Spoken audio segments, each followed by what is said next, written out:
When you listen to horrible comfort women stories from poor victims, you would feel awful and become too emotional. Someone says it is estimated from 80,000 to 200,000 young females were forced to become sex slaves conducted by the Japanese Imperial Army during over 10 years of World War II period.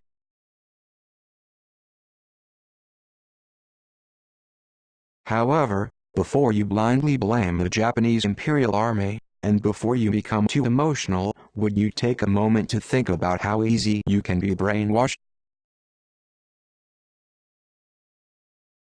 When you learn Korean comfort women issue, you may see this picture.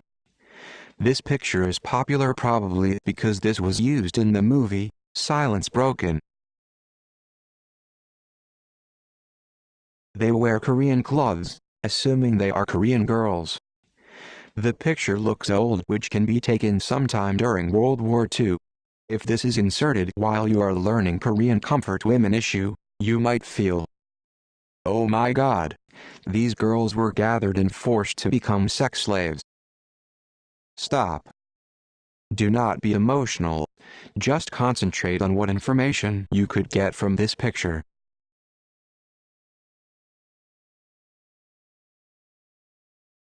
This picture is often used as cropped as shown here. You can find a wider shot if you want to know more about this picture. Now, you can see a lot more girls and nobody is crying. Each girl is holding a bag. This is called a comfort bag. Comfort bag will be filled with groceries such as canned food. They write their names and addresses here and put their letters inside to cheer up the soldiers.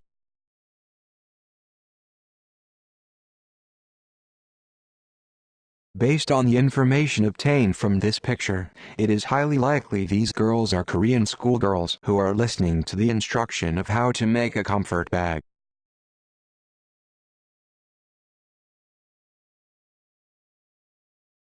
This picture is about kids cheering soldiers in the front line and totally irrelevant to comfort women.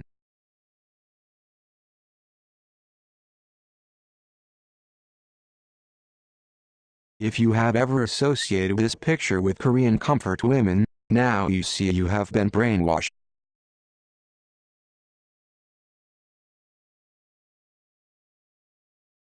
Here is the comfort women system. The Japanese Imperial Army set a safe district near the base, then let the house masters operate their houses in the district. It was to protect soldiers and comfort women from enemy attacks, spies infiltration and contagious diseases. The house masters could be either Korean or Japanese, which did not matter since Korea was annexed by Japan at that time. Both had the same rights under the imperial law during annexation. The houses placed the advertisement in newspapers. And the salary was so great that one can buy a house after 2 years of work. The house masters hired pimps to recruit comfort women everywhere in Japanese territory, including mainland Japan, Manchuria and Korea. Pimps were most likely Korean in Korean Peninsula in order to recruit Korean females in fluent Korean. In many cases, girls understood the job and went to the houses by their own decisions because of poverty.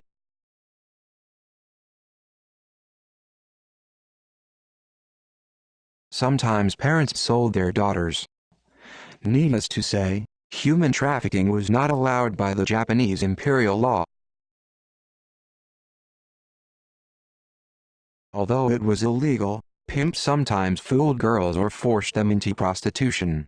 Some Korean police officers may have been involved in those crimes.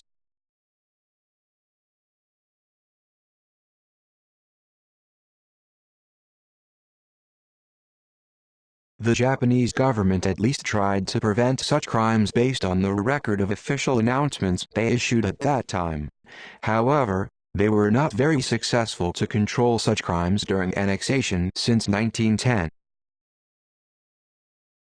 The Japanese military officers inspected the houses, and military doctors performed health checks for comfort women.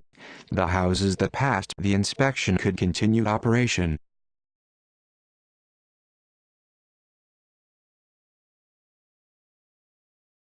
As the front line moves, the Japanese Imperial Army helped the house masters to transfer comfort women together with the troops since only military had such means during wartime. Now you see, comfort women system was simply a prostitution business, which was sometimes called gising in Korean.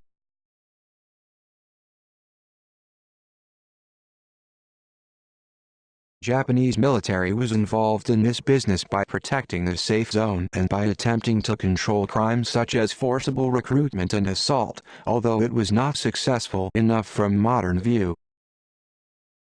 Some soldiers became more brutal near the front line, such as inland regions of China, the Philippines and Indonesia.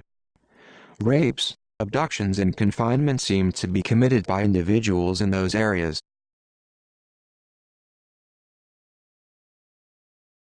Note that the Japanese military never allowed such crimes, although they failed to control their soldiers in such areas. These cases were serious war crimes, but it does not mean comfort women's system per se was to commit war crimes.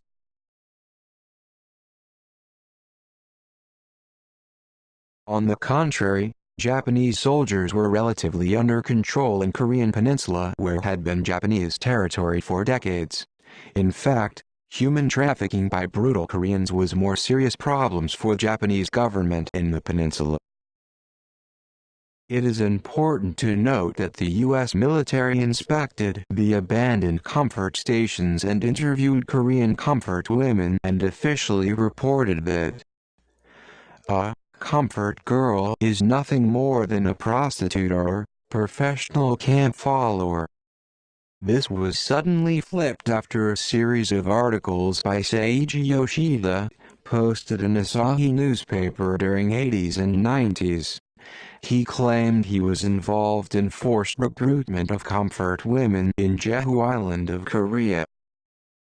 Other newspaper companies, including a Korean newspaper in Jeju Island, attempted to confirm the incident described in Yoshida's testimonies. However, none of them could find the evidence. Asahi became aware that Yoshida's story was a complete fiction after their own research, but they hid the fact and let the dispute grow into national dispute. Backed by a major Japanese newspaper, Yoshida's testimonies have been referred in most of official accusations, such as those by the UN and by U.S. Congress. On August 5 of 2014, Asahi newspaper finally admitted they concluded Yoshida's story was false and retracted all articles about Yoshida's testimonies, 32 years after publication.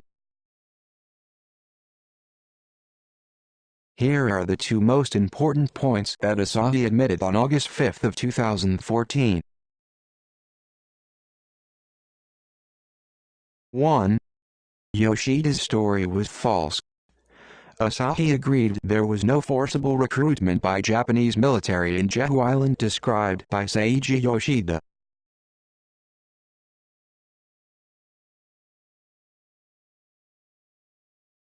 Two. Word confusion of comfort women. Asahi misused "taishintai" as comfort women in their articles over and over. A comfort woman is ian-fu in Japanese. Ian, comfort, fu, woman. Taishintai is a volunteer corps in Japanese. Tai, sacrifice, shin, body, tai, ko. Female taishintai consists of young females who voluntarily work in industries, hospitals, etc. It was established in 1943, near the end of World War II, as most of young males were recruited to soldiers. The confusion started in Korea probably because the word taishintai was used by Korean pimps to fool Korean girls and take them into comfort stations.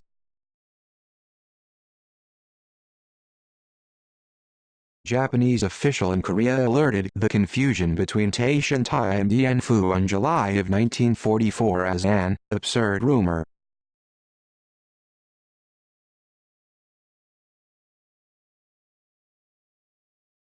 This confusion is significant as a Korean newspaper, Seoul Shinbun, published on August 14 of 1970, describing the total number of Taishan Tai was about 200,000 during World War II. Asahi posted comfort women were forcibly recruited as Taishan Tai and the number was estimated from 80,000 to 200,000 on January 11 of 1992. This confusion significantly affected the Korean activists who are trying to build memorials in every state in the U.S. For example, the Comfort Woman Memorial in Glendale, California claims, in memory of more than 200,000 Asian and Dutch women who were removed from their homes in Korea, China, Taiwan. Asahi now admitted the number is irrelevant to Comfort Women, but relevant to Volunteer Corps.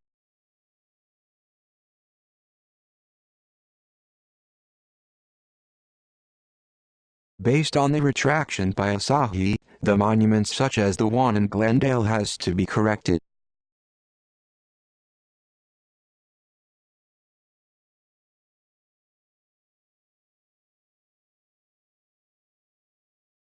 The number is completely irrelevant to Comfort Women. The Japanese Imperial Army or government never allowed soldiers to abduct, rape and assault civilians. There are no validated testimonies by ex-Comfort Women and Mr. Yoshida that indicate abduction of Korean females. There were no signs of sexual slavery discovered in abandoned comfort houses according to the U.S. official report.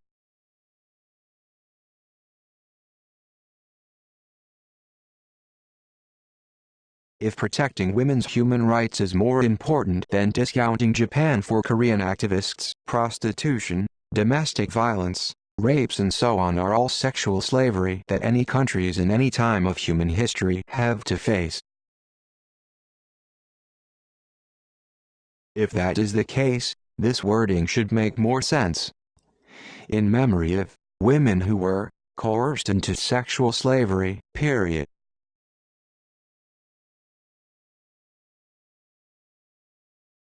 There is no single truth that everyone can agree with in the world. If you would like to either confirm or object to the statements in this video, please try evidence-based, hypothesis-driven research. Then find out your own answer. To protect yourself from being brainwashed, always stop and ask yourself, am I being brainwashed? Hypothesis-driven research would be helpful.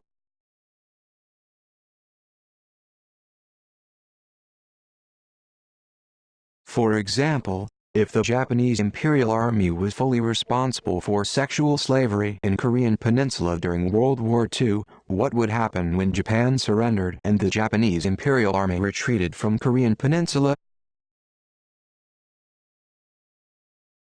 Sexual slavery in Korean Peninsula would end after evil Japanese Imperial Army retreated from the peninsula, correct? Is this what happened in Korean Peninsula after 1945? Now, you know what to look for. This video is started and concluded by the words from a famous woman who fights against egregious violation of human rights. For where there is failure to acknowledge honestly what happened yesterday, there can be no tomorrow.